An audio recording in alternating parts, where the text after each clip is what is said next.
राज्यभरात खरं तर मुंबईत मोठ्या प्रमाणात पाऊस हा पडत आहे। रायगड, ठाणे या ठिकाणी पावसाचं प्रमाण वाढलेलं आहे आणि तिथल्या शाळांना देखील सुट्टी जाहीर करण्यात आलेली आहे।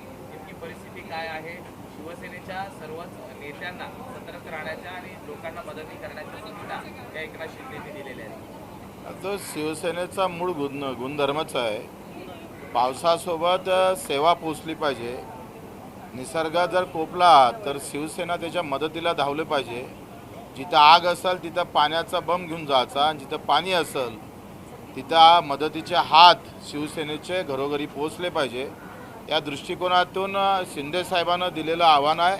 ते सगळे आम्ही शिवसैनिक म्हणून अतिशय नम्रपणे त्या सूचना आम्ही पाळू। दुसरीकडे शिवसेनेत सध्या घडामोडी घडताना मोठ्या प्रमाणात पाहायला मिळत आहेत। ऑपरेशन टायगर अंतर्गत या ठिकाणी सचिन अहिर तर आलेले आहेत, मात्र आणखी कोणी येणार असल्याची देखील चर्चा ही जोरदार झालेली आहे। आता सचिन आला तर त्याची टीम येणार ना क्रिकेटची। त्याच्यानं कसं आहे, हा सत्तेतल्या मित्रालाही झटका आहे आणि सत्तेच्या बाहेरच्या लोकांनाही झटका आहे आणि सचिनसोबत टीम आल्याशिवाय राहणार नाही। पण ज्या पद्धतीने आपला पक्ष वाढतोय, सत्ता बाहेर असणाऱ्यांपेक्षा सत्तेतल्याच लोकांना जास्त धोका वाढत असताना पाहायला मिळतोय। मग खासदार असतील किंवा आमदार असतील, मित्र म्हणून ते सगळेजण स्वीकारून घेणार शांतपणे।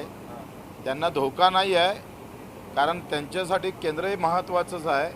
केंद्र मजबूत करण्याचं काम, केंद्र सरकार मजबूत करण्याचं काम सध्या पुऱ्या हिंदुस्थानात फक्त एकनाथजी शिंदे करत आहे। म्हणजे BJPला शक्य झालं नाही पुऱ्या हिंदुस्थानात, ते एकनाथजीनं इथं महाराष्ट्राच्या माध्यमातून केंद्राला मजबूती करण्याचं काम मला वाटतं एकनाथजी साहेबांनी केलेलं आहे। त्याच्यानं मोदी साहेब आणि शहाजी यांना आता पूर्ण ताकदीनं मजबूती भेटलेली आहे। आला वेळ तर ते विधेयक पण महिला आरक्षणाचं ते पण या ताकदीमुळं निश्चितच आम्ही पाहतो समोर झालं गेल्याशिवाय राहणार। पण दुसरीकडे ज्या पद्धतीने पक्षाची ताकद आपली वाढत आहे, तशीच अंतर्गत नाराजी ही देखील मोठ्या प्रमाणात वाढताना पाहायला मिळते आहे। काल आलेल्यांना मोठ्या पदं मिळत आहेत आणि जे आधीपासून कार्यरत आहेत त्यांना कुठेतरी बाजूला सरकवलं। अशी कुठलीही नाराजी नाही। आम्ही जेव्हा काल सचिन भाऊचं नाव सांगितलं, आम्ही 13 विधान परिषदचे सभासद आमदार तिथं हजर होतोय आणि हजर असताना आम्हाला सगळ्यांना वाटलं का आपल्यातून नाव येणार, पण अचानकपणे सचिन भाऊचं नाव आल्यावर सगळे खुश झाले। आखरी पक्ष मजबूत होत असताना आमच्या नाराजीला फार महत्त्व नाही। पक्ष मजबूत झाला पाहिजे आणि आमचा जो अजेंडा आहे तो पूर्ण केल्याशिवाय त्याचं एक पहिलं दुसरं पाऊल आता पडत आहे आणि त्या अजेंड्यापर्यंत आम्ही निश्चित जाऊ।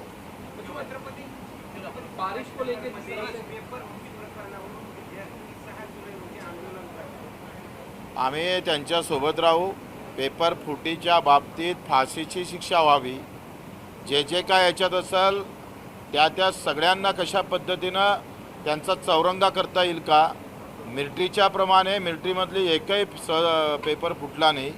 ज्या मिलिटरीनं परीक्षा राबवल्या त्या धर्तीवर राबवल्या पाहिजे, त्या ऑफलाईनच झाल्या पाहिजे।